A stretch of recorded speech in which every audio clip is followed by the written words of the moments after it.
And right now I would like to invite to the stage Rafat Klich from Chorus One. And Rafat is a researcher at Chorus One, and he will explain us ANOVA folding. Yes. Hi. I'm well heard, I guess. OK, so the pilot is here.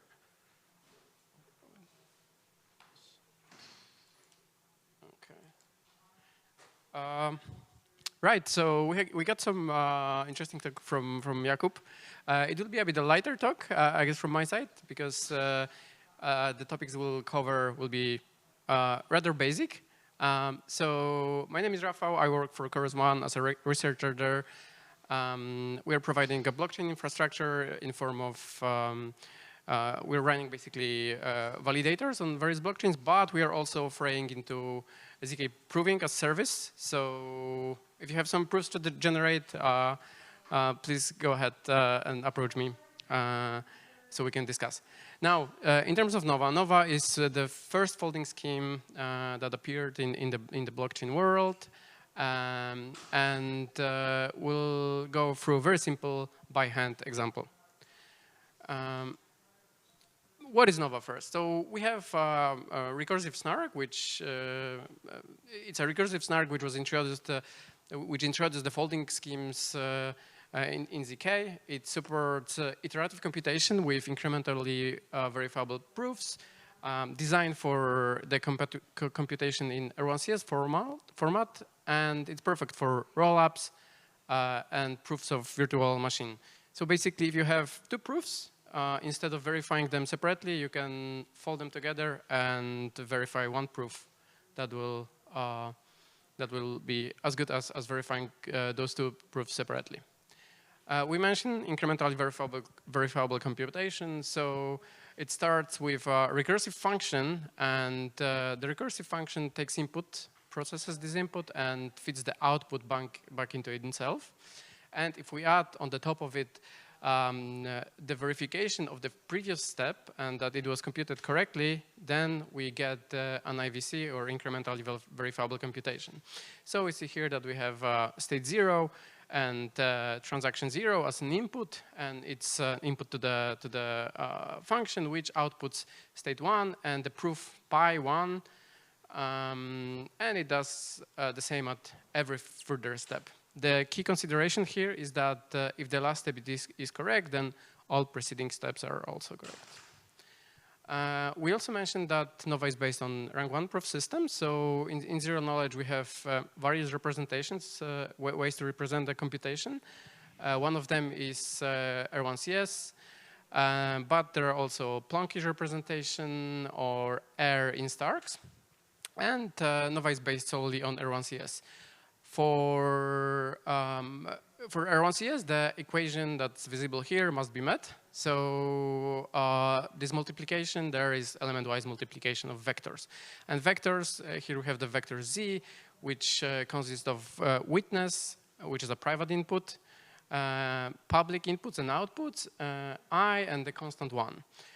You will also hear about the instance later on. So it's a set of public inputs and outputs I, which are satisfied by witness. And finally, the folding scheme. So we said that Nova is a folding scheme. So it means that it combines two computational instances into one and preserve their properties. So the properties here, the property to be preserved here is this equation that must be satisfied. So in folding scheme, we have a prover and a verifier, and the prover holds two instances of computation, so R1CS instances in this case, and the witnesses to this computation, while the verifier holds only those two instances. And the goal for the prover is to convince the verifier that the knowledge of new instance I and witness W implies the knowledge of witnesses W for instances I. So we'll see the naive approach of folding according to the folding equation. First, this is the reminder of an R1CS equation. And then we have two instances. So just to show how they look, we have instance witness pair Z1 and Z2. And there are some inputs and outputs in the form of vectors. And there is a vector for witness. And we have two of those, Z1 and Z2. And this is how we define the folding equation. So a folded instance Z is two folded instances multiplied, added together, and scaled by a random scalar R, which is sent by the verifier for the security. So in our simple case, let's R be equal to, and then let's do some calculations. So if you are interested in the background of these calculations, you can approach me later on, but I'll have a blog post also shortly so you can go in details on how it was calculated. But the conclusion is that we multiply I and B, and we got 99, and C, we got 37. So we certainly do not meet a requirement for the R1CS0 equation, because A times B should equal C. So what is the problem? When we substitute the folding equation instead of a Z to the R1CS equation, this is the full equation that needs to be met. But there are some terms introduced that are not going well with the R1CS equation. So first we have the quadratic term R2. We also have cross terms where we multiply elements of Z1 and Z2 together. This is nowhere to be found in the R1CS equation. And finally, there is in the vector Z, the constant should be 1, but it becomes 1 plus R. So what is the solution? As often in life, the solution would be just to relax, and this is what Nova does in the paper. Nova introduced new relaxed R1CS equation, and it added a scalar U, which will scale the output, and also error vector E, that will deal with the cross terms and absorb the R squared term. So this is how they are defined. U is basically the new folding equation. E is a bit longer, so we'll not go through it. It takes care of these cross terms and R squared element.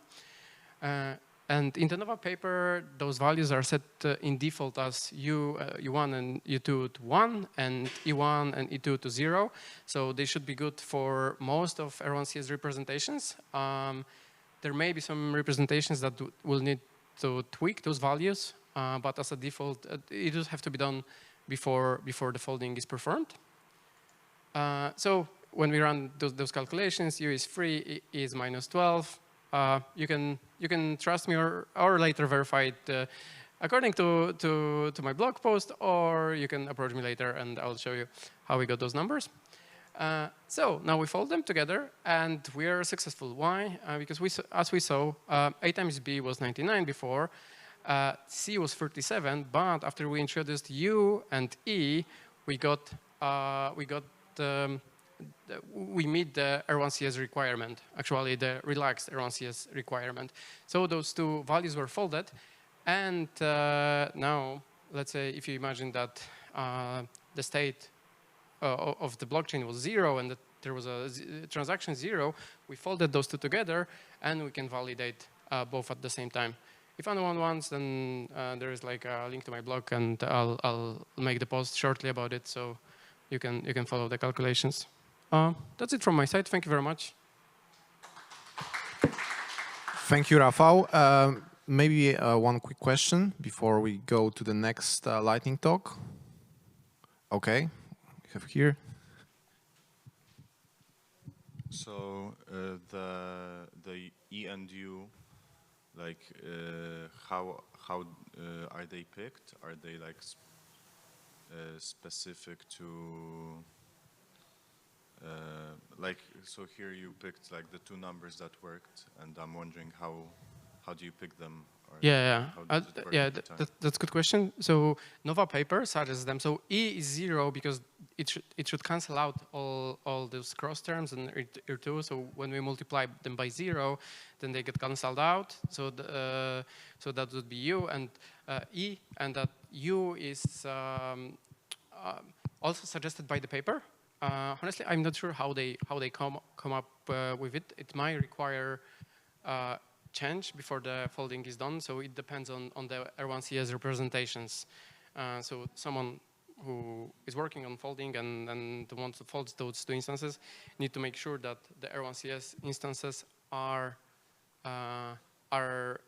well prepared to make the folding, and this U parameter may be adjusted, and E as well, if need be. Thank you. Okay, thank you, Rafał. Thank you very much.